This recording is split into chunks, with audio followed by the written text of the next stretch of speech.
Assalamualaikum warahmatullahi wabarakatuh. Kami dari kelompok 12 ingin memaparkan hasil kerja kami yang berjudul Penyelesaian Sengketa Perbankan Syariah yang disusun oleh Devi Aprilianti, yaitu saya sendiri, Hidayatullah, dan Elviani Putri. Ya, langsung saja. Yang pertama, saya jelaskan konsep dasar perbankan syariah. Bank syariah merupakan bank yang beroperasi sesuai dengan prinsip syariah Islam, mengacu kepada ketentuan-ketentuan yang ada dalam Al-Quran dan hadis. Dengan mengacu kepada Al-Quran dan hadis, maka bank syariah diharapkan dapat menghindari kegiatan-kegiatan yang mengandung unsur riba dan segala hal yang bertentangan dengan syariat Islam.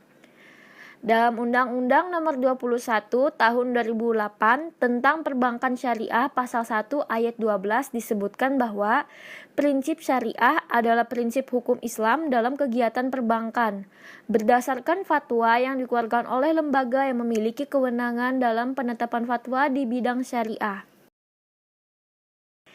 Produk perbankan syariah dapat dibagi menjadi 3 bagian, yaitu produk penyaluran dana, produk penghimpunan dana, dan produk yang berkaitan dengan jasa yang diberikan perbankan syariah kepada nasabahnya. Selanjutnya saya serahkan kepada teman saya, Hidayatullah.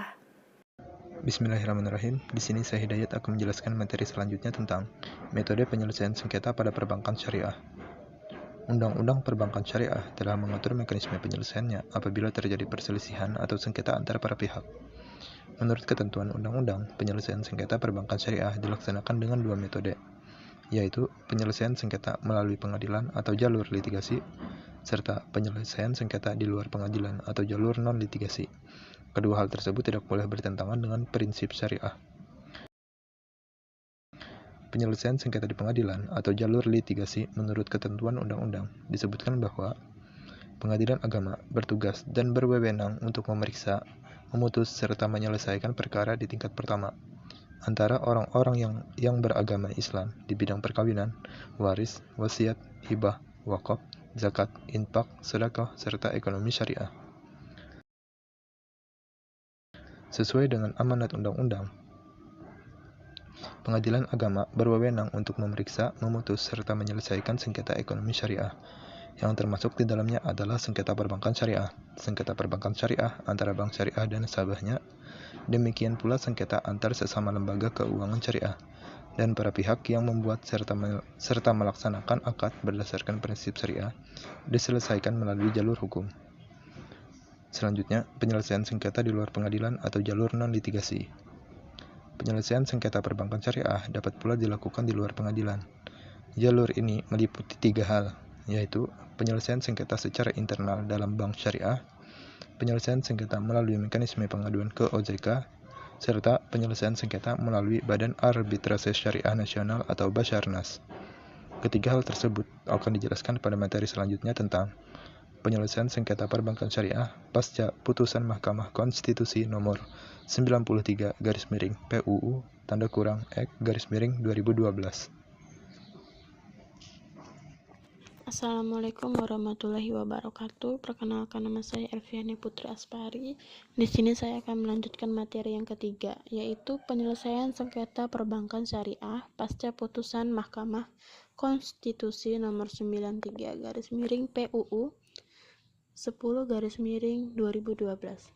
Secara prinsip, penegakan hukum hanya dilakukan kekuasaan kehakiman, maka yang berwenang mengadili dan memeriksa sengketa hanya lembaga peradilan yang bernaung di bawah kekuasaan kehakiman dan berpuncak pada Mahkamah Agung.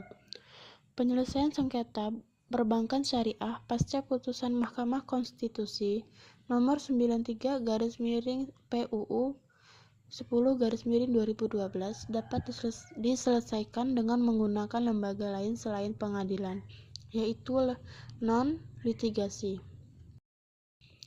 Yang pertama ada penyelesaian sengketa secara internal dalam bank syariah. Para pihak yang berselisih dalam hal ini adalah antara nasabah dan bank syariah dapat menyelesaikan perselisihannya secara internal melalui dialog untuk menemukan solusi atas perselisihan mereka.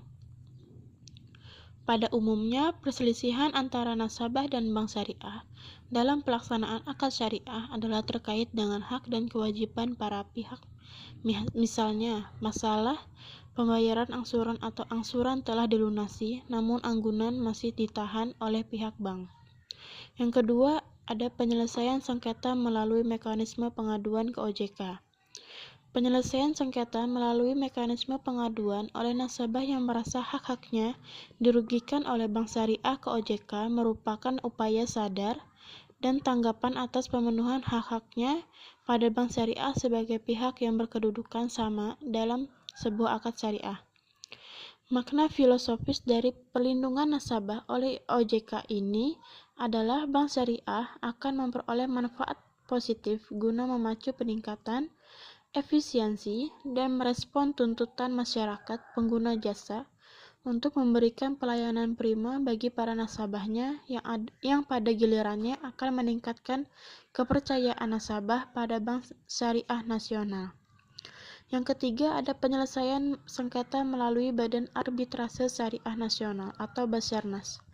Penyelesaian sengketa ekonomi syariah oleh Basarnas adalah upaya penyelesaian sengketa di luar pengadilan atau yang biasa disebut jalur non-litigasi. Tujuannya adalah guna mencapai penyelesaian perselisihan ketika upaya penyelesaian secara musyawarah tidak menemukan kata mufakat. Basarnas adalah satu-satunya lembaga arbitrase syariah di Indonesia.